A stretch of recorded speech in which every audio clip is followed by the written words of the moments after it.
power, control, domination, and money. Now, the United States has millions and millions of laws on the book. Every one of us, even as we're sitting here right now, are guilty of violating some sort of law that we have no idea exists. What is a law, Gilberto? It's words put on a piece of paper by a person or persons who want to make us do something we ordinarily would not do, or to prevent us from doing something that we ordinarily would do.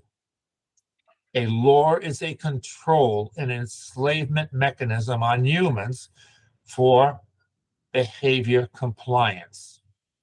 So now, the veterinarians, the politicians, the lawyers, they come up with these arbitrary situations, and they're all arbitrary. There's not really based on a lot of scientific data. They come up with these arbitrary situations that you need the rabies by, say, 4 months of age, something of that particular nature. Well, that particular dog or cat, their immune system is not developed enough to produce the type of immunity that you would expect at 4 months of age. It's better to wait 8, 9, 10 months of age, maybe a year.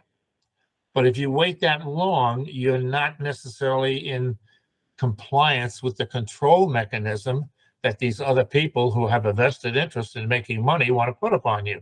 I know this sounds crazy, but it's the truth. I'm not making any of this stuff up. After 60 years of confronting this stuff, I know what I'm talking about here. Yeah, I mean, I also read a Reddit post of people talking about this in Orange County. And there's some people that are like, they say, yeah, well, it funds the poop bags and the trails or something. And then, of course, you have to pay a license. It's like a car or something like that. And it's just, they're kind of, I don't know, offending people who don't fall in line. And there's people that obviously are saying, like, what is this? It's just like a chihuahua. You're seeing a chihuahua as like a threat or something. And like everybody's a killer pit bull owner. Yeah, well, a lot of it is stupidity. But again, you have to think of power, control, domination, and money. That's what drives these evil people. And they are evil to a large extent to do some of the things that they're doing. You can take a 2-pound chihuahua and it gets the same type of vaccine, the quantity of rabies vaccine, as a 150-pound St. Bernard gets.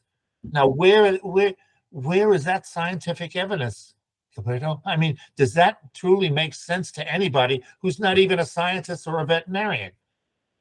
Now, they have the titer. The vaccines have the titer, okay? All vaccines will produce a titer. That's the protein antibodies that are in the bloodstream. And you can draw blood out, run the titers, and you can see that the animal or the person is immunized properly against a particular disease. When I was in Florida and I wrote this article and I was doing battle with the veterinarians and the politicians, we, with other people in the humane groups of animals, we petitioned the Florida Senate for having an exemption on the titer. In other words, if a blood test was drawn and the titer produced that the animal was vaccinated against distemper, hepatitis, rabies, whatever it happened to be, they didn't need the rabies and they didn't need the vaccines. That was defeated in the Senate. There was one senator in Florida who was paid a lot of money by the vaccine companies. And he pushed through an amendment that said we could not allow the titer to determine the vaccines as far as the animal is concerned. So even if you could prove your animal is protected, immunized-wise, you still had to get the vaccines. You see where this power, control, domination, and money comes into play here with these politicians and lawyers and the MDs and the vets?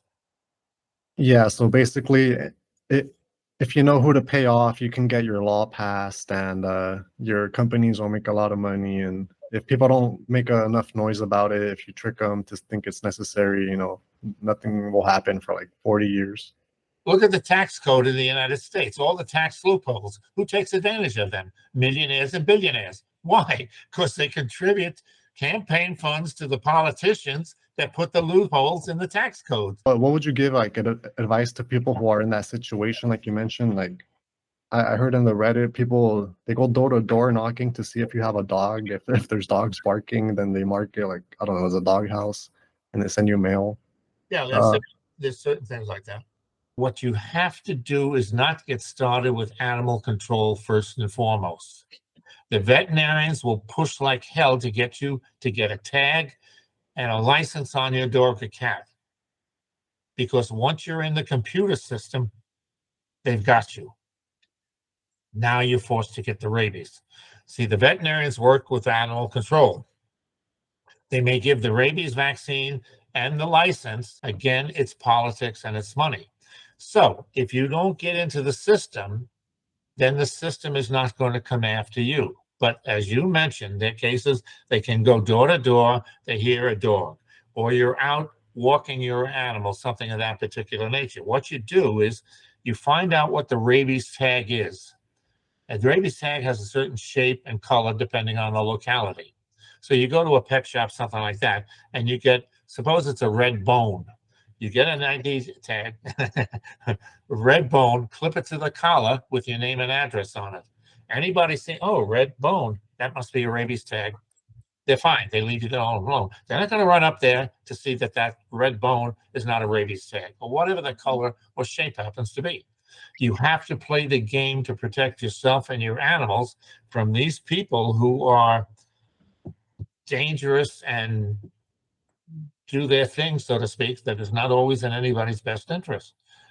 I mean, it's just like a one size fits all, and whoever falls for it, kind of. That's exactly right. Everybody is thrown into the same lump, no matter what the situation and circumstances happen to be. That's one of the main reason I wrote that article. And that article has been all over the world on the internet, the rabies miasm, and everything I wrote. This was in the early 90s. So, I mean, hell, you're talking, what, 30, 35 years ago? Everything in that article pertains to today, to be perfectly frank about it. And I get calls on that article all the time from people who, with this rabies situation and the tags and animal control, and I help them out as best I can. But, you know, a lot of people are fearful, and it's one emotion that you can control a human being is you put fear into them.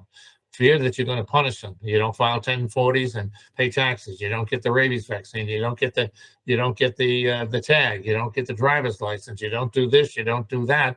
We're going to punish you. Yeah, I mean, who's more likely to not pay that license? Probably like financially, people that aren't financially well off that have a bunch of dogs. They're just gonna not do it. They're gonna break the law. Like, what are they gonna do? Yeah, they don't care. They could chain them up in the yard, something like that. Do you honestly think that the homeless or the people on poor or poverty levels or whatever it happens to be, do you honestly think they're going to obey the law, get a license? Hey, they can't even put food on the table in some cases. They're going to pay money for a rabies vaccine and a license for their dog or their cat. They're going to violate the law. And invariably, animal control will not go after those people, Gilberto. They'll go after middle class or upper lower class or lower high class. What the people who can afford it, they'll go after them because they know they can get them with the money and the license fee because they're afraid of being punished. The people Yeah. having a hard time surviving, they're not afraid of being punished. Yeah, they have little to lose, right? So, and you mentioned, well, yeah, what do you think about like having to? I had a couple more questions here. Yeah, I'll explain a little bit about laws and how they use fear to kind of affect people's actions, pretty much. And like you mentioned, colorable law, or I've heard other people mention like corporatism, stuff like that. All right. Remember, a law make you do something you don't want to do to prevent you from doing something you want to do. Okay. The law profession is probably one of the most corrupt and evil professions on the planet. From my studies, there are more lawyers in the United States than there is in the rest of the world put together. Now, the lawyers, they're part of the judicial branch of our government. You have legislative, executive, judicial branch. Okay. So a lawyer does not have a license to practice in that state. What they get is a barcode from the Supreme Court of that particular state. They get a number that says, okay, now you can practice law in this state because the Supreme Court judges have given you this barcode. Okay? Now, if you look at the Constitution of the United States, you got a legislative, executive, and judicial branch. The legislative branch, the politicians pass the laws that make us criminals and enslave us, okay? The executive branch is where the cops are. They enforce the laws of the legislative branch.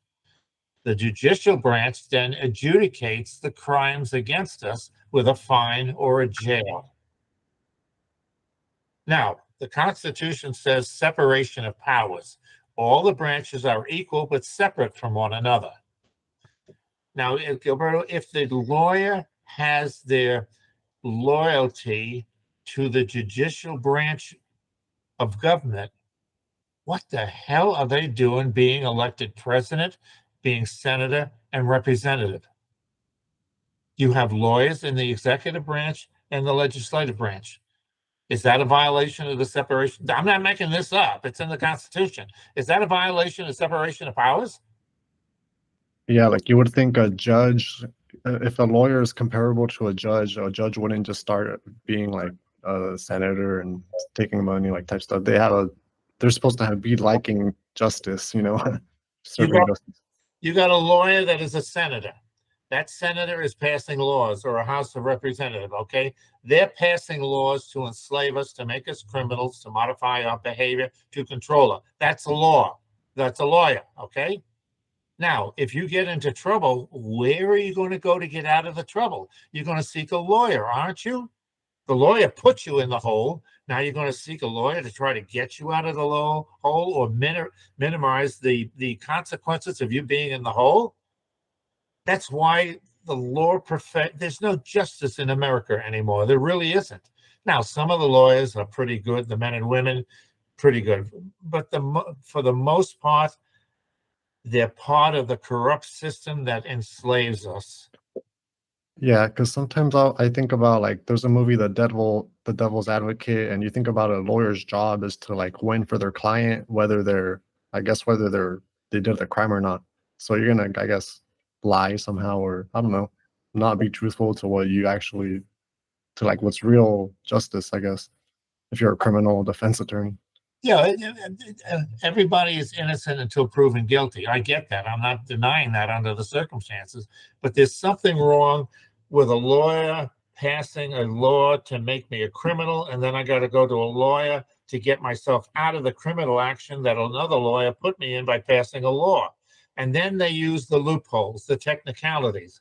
If somebody is guilty of murder and rape and terrorism under the circumstances, and it's obvious, a lawyer's job should not be to get that person free of their crime on a technicality. I mean, if everybody screws up, if we make mistakes, we should pay for it. We should make amends some way, somehow. And if you murder a person, but because the Miranda right was not given properly under the circumstances, and then the DA is a lawyer now, a lawyer says, I don't think I'm going to take that case to court. I may not win, and I may not get my next advancement because I might want to run for attorney general or the governor of the state or something like that, so I'll let it pass. But his loved one was not the one that was murdered or raped by this criminal. The justice system is not justice anymore under the circumstances. You can look day after week after month what is happening around this country with lawyers, with judges and politicians. Most of your politicians are lawyers. Most of your bureaucrats in the swamp and the administrative state are lawyers. I don't trust any lawyer. They're not my friend, and the cops the same. They're not my friends under the circumstances. They look at me as a criminal, and they'll wait and see if they can charge me with something. But I know enough about the law right now. I've been arrested 3 times down there in Florida, and I won every time because I'll fight, and I know the law, and I'm not here shooting my mouth off, Gilberto. Okay, I studied the law enough that I know what I can do, what I can't do, and what they can do and what they can't do. And I'm willing to fight, okay?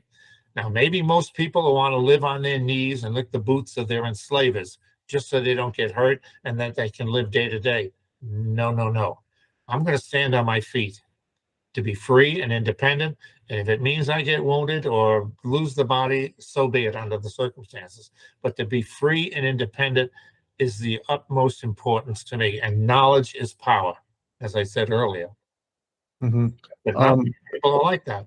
The vast majority of the American people are basically pretty decent under the circumstances, but my observation is that they're struggling day to day to survive, Gilberto, struggling day to day to survive. They don't lack the wherewithal or the energy or the means to do the proper study and education and research that is needed for a particular person before they vote for them. They'll vote for the political party, or they'll vote for the good looks. Oh, Jack Kennedy was so handsome, I'm going to vote for him. Okay? Mhm. Or the orange man. Oh, God, I can't stand him. He makes me emotionally upset. I'm going to vote for his opponent. Yeah.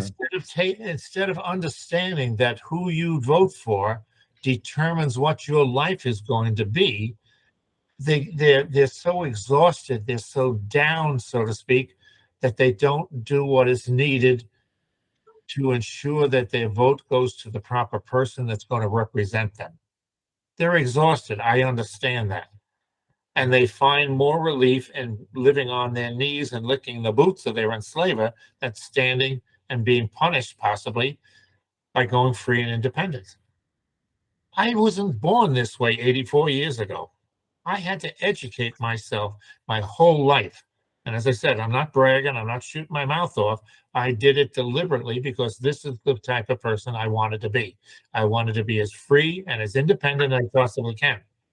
I'm not a criminal by any mistakes, any extended period here. I've made my mistakes, but I'm not a criminal. But I'm not going to be made a criminal and forced into compliance against what I want to do, how I want to live my life. And everybody should be like that. Everybody should be like that, but most people don't. And the ones that do, that are like me, there's a big movement in this country of people who are fed up, so to speak. And hopefully we'll take America back in November when we vote again. But a lot of them keep it on the quiet side, so to speak, because again, they don't want to be raided, they don't want to be hurt, they don't want to be thrown in jail. As I said, I was arrested 3 times in Florida, and I won every time I was arrested. Oh, I don't shoot my mouth off. I'm not blowing my own horn. I'm not out there running for political office, and I want to educate people. Well, I do on my clients and patients. I'll educate to a certain degree, but it's one-on-one under the circumstances. I'm no Johnny Appleseed out there trying to take America back over, something like that. I keep it very low key. I'm much of a loner. I'm under the radar under the circumstances, but I've done enough that I know how to protect myself, and I'm not going to let anybody push me around under the circumstances. Okay, I was bullied twice as a young kid growing up in Queens. No more, no more. It's not going to happen. No. Stop there, right? That's great. So, what would you say you've learned? You mentioned knowledge is power. So, what have you learned about, like, you mentioned there's good stuff in the Constitution, the Bill of Rights, the Magna Carta. So, what else have you learned that gives you like this this willing to fight for your rights and like not be, like you said, a boot on your neck? To me, it depends on the type of person that a person wants to be. Whatever a man and woman wants to be under the circumstances. Unfortunately, the last 2 generations have been so brainwashed and so manipulated by the colleges and the education system in this country. But it boils down to these parents raising their children properly and giving them the right start, so to speak, and then hoping for the best that they'll follow through on it. But you have the Constitution and the Bill of Rights. You can get the pamphlets. I have copies of them in my car and in my truck, and I have read them over and over and over. They're easy read. There's no big words, Gilberto, in there. They're real easy. You don't even need a dictionary to look up those words. The Founding Fathers made it very simple. Article 1, Article 2, Article 3, the administrative court. It's simple, easy read. But if a person is not motivated for something of that importance, I can tell them, I can say, hey, look, folks, like I'm doing right now on your podcast, say with people, Go get a Constitution and the Declaration of Independence. We the people. And just read it. There is no greater document that has been recorded in human history than the Constitution and the Bill of Rights. And they took the Magna Carta, they took all of these earlier writings by people, and they enlarged it. They made it more powerful, so to speak, by bringing it in and creating America. American person gets dumbed down. They lose the ability to think that freedom and independence is valuable to them all. Again, they're on their knees, licking their boots. We want to survive. We want to get in front of the boob tube. We want to watch Taylor Swift. We want to have a beer and a pizza, whatever the hell it happens to be.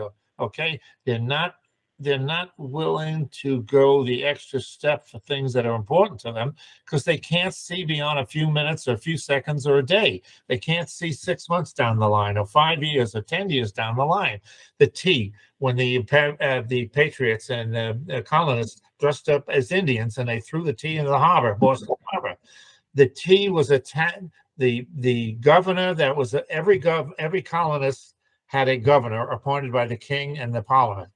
And he ruled the dictates coming from England, the king, and the parliament. And the people said, no, you're going to tax the tea, which was very important to these colonists. We want to have representation to say what we want, the percentage of tea, the percentage of tax, whatever it happens to be. We want a voice in that instead of being dictated to. And the governor said, no, no, no. The king said this. The parliament said this. The colonists revolted. That's the first part of the revolution. They said, no, if you're going to do that, screw it. We're going to dump the tea in the harbor. And that probably was one of the first rebellious acts that wound up leading to the revolt, the revolution of the colonists from England. And then that started the Revolutionary War. Fortunately, we won because we had enough patriots who were willing to put their life on the line. And we had a great general, Washington. He pulled off some serious moves in the Battle of Trenton and New York. And he wound up defeating the British Army and the Navy. And then we've got America under the circumstances. Yeah, I mean, that's pretty important to have at least a few people that are educated and know what to fight for when it gets really bad, like you mentioned, like some dictatorship. Or I mean, just overall, I don't think it has to get violent either. Like, what do you think people can do to get rid of these kind of licenses or kind of expose what's happening? Like you mentioned, City Hall, is that a really good first step? And explain these things to your local people? My view and my experience has been, I don't change the system. I can't change the system. I'm not interested in changing the system. I don't want to run for political office. I don't want to be responsible for people, okay, to control them and whatever it happens to be. I go one-on-one with my clients, my patients, the owners of the animals, the parents of children, and my adult patients at this point. I go one-on-one to educate them as best I possibly can. And when I get calls, people saying, I heard about you, I read the article on the rabies, and I'm stuck now. Animal control is coming after me for my animal. They want to take it away from me. What can I do? I'll educate them as best I possible. I'll give them the resources. Like I said, you go find out how many animals had rabies for that year, whether they're dogs, cats, raccoons, skunks, bats, whatever it happens to be, and then make a decision. And then you have to decide, do you want to go free to this particular degree? If you do, this is what you do. A, B, C, D. This is what you do to go free. What was the thing that set this? The tea factor. The colonists threw the tea into the Boston Harbor. These little sparks of protest. The people have had enough, and you've just pushed them so far, and it doesn't take much for that spark to set off the explosion, and then you have a revolution. You have an upheaval, civil war, whatever you want to call it under the circumstances. And it's always been that same. It's always been that same. It's amazing what the human population will take. You can push them and push them and they'll push them, and they'll take so much, but then the littlest thing will set them off, and then you have the revolution and whatever else it happens to be. That makes sense? And particularly you say, hey, look, I've studied the law. This is you had no dogs or cats rabies this year, blah, blah, blah, blah. Now, you want to take me to court? I'll go into court and I'll fight you. The vast majority of the bureaucrats and the politicians, if you indicate to them that you're willing to fight and you mean it, and they perceive that you mean it, most of them don't want to bother. Okay, they're looking for easy pickings. You know this as well as I do. Okay, they're looking for the ones that'll capitulate easily and follow the company line, pay the tax, whatever it is. Anybody that's going to fight, they won't do it under the circumstances. Okay, it's kind of like a bully or the mafia. They'll try to extort somebody who is not going to kill them, or like is not going to, you know. Let me give you an example if I can, and hopefully this is all right. The second reason I was arrested in Florida, for almost 6 years, I had no insurance, no license. I went to Kinko and I made up tags on the Florida license, okay? I drove for 6 years out of the system. I got nailed and I spent a day and a half in jail, okay? Mm-hmm. I had 4 charges against me, thousands of dollars of fine, 1 year in jail. Every one of them, the first 3 were wiped out, nothing, no points, no fine, nothing. The last one was altering the tag on the license in Kinko. I got the daily tag, okay. I was brilliant. I was absolutely brilliant. I was so proud of myself for doing this. That was 1 year in jail. I paid $200 and I walked out of that courtroom free. And I got copies of all the adjudication in the courtroom between the ADA and the judge, who was a piece of work. He had no business being a judge. I put all that paperwork in the glove compartment of my car. I didn't change a thing, Gilbert. Not a thing. I drove for the next year exactly the same way. One night, 2 cops in Clearwater Police Department pulled me over. I got arrested. I'm standing at night, late at night, off the highway in a parking lot, handcuffed. I'm going to jail for the 3rd time. True story, true story. I said, guys, you can put me in jail. I'm going to win. I'm going to get out. Go to my glove compartment. Last year, I went through everything that you're giving me tickets for at this particular point. Get the paperwork out of the courtroom 104. Get it and look over it. I won. I beat all of these things. You want to give me the tickets? You want to take me to jail? Please do so. I'm still going to beat you on this. The 2 of the guys looked at one another. And one guy was a sergeant. He said, I'm not screwing around with him. I'm not going to bother with this. He takes the handcuffs off me, gives me the tickets. He says, I'm going to let the court system handle you. And they drove away. True story.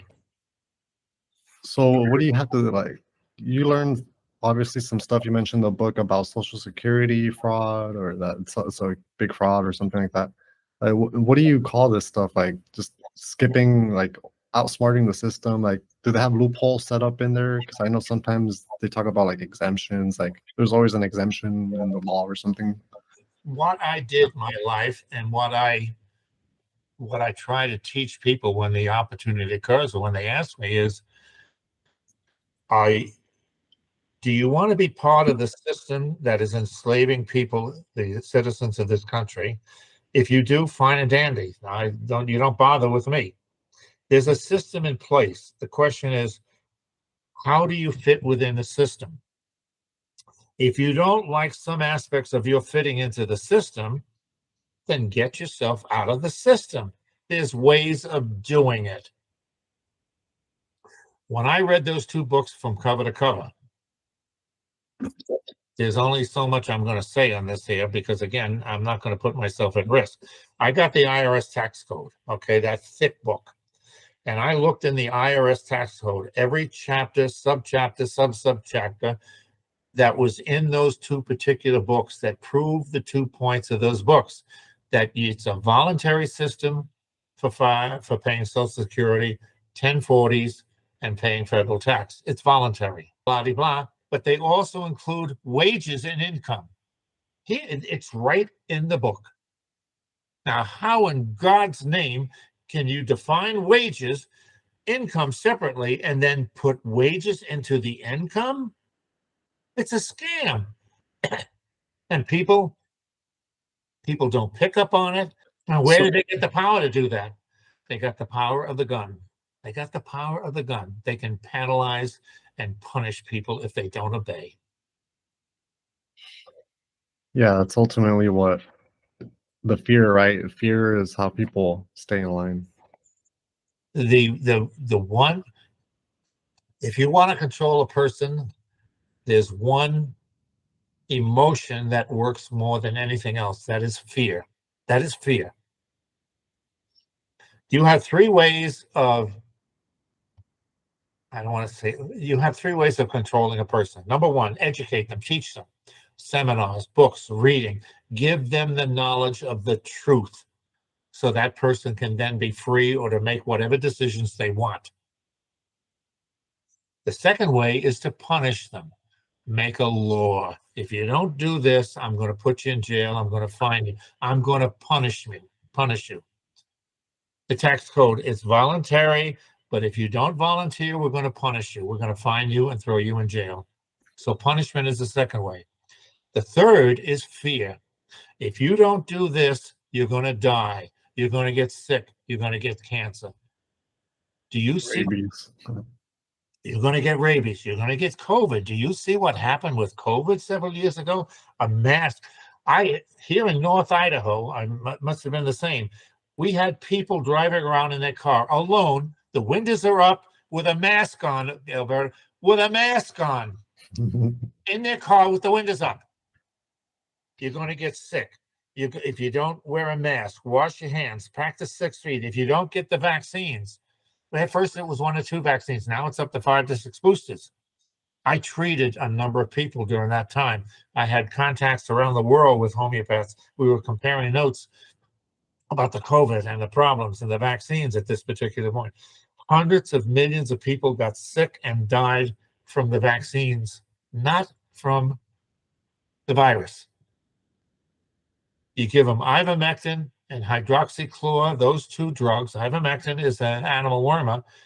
I had men in the hospital on respirators dying, and their wives gave them on the sly, didn't tell anything about the nurses and doctors, and their husbands recovered because they were given ivermectin and some of these other animal wormers.